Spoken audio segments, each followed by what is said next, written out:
తెలంగాణ రాజకీయాలు 2024 పార్లమెంట్ ఎన్నికల ముంగిట చాలా ఆసక్తికరంగా మారాయి. ముఖ్యంగా కాంగ్రెస్ పార్టీలోకి వరుస చేరికల రాజకీయ వేదికను మరింత వేడెక్కించాయి. తాజాగా బీఆర్ఎస్ పార్టీకి వరుస షాకులు తగులుతున్నాయి.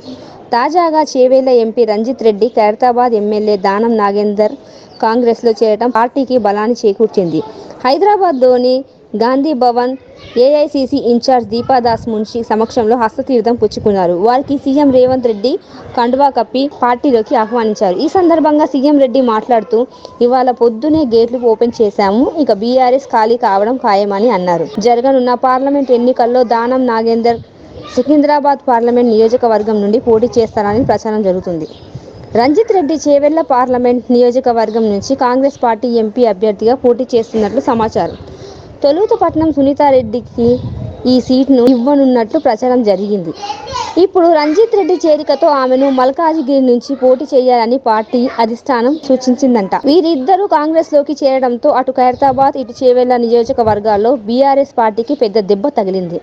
పార్లమెంట్ ఎన్నికల ముందు కీలక నేతల చేజారుతుండడంతో బీఆర్ఎస్ వర్గంలో ఆందోళన మొదలైంది. ఈ చేరికల వల్ల రాబోయే ఎన్నికల్లో కాంగ్రెస్ పార్టీ మంచి ఫలితాలు వస్తాయని పార్టీ నాయకులు ఆశాభావంతో ఉన్నారు.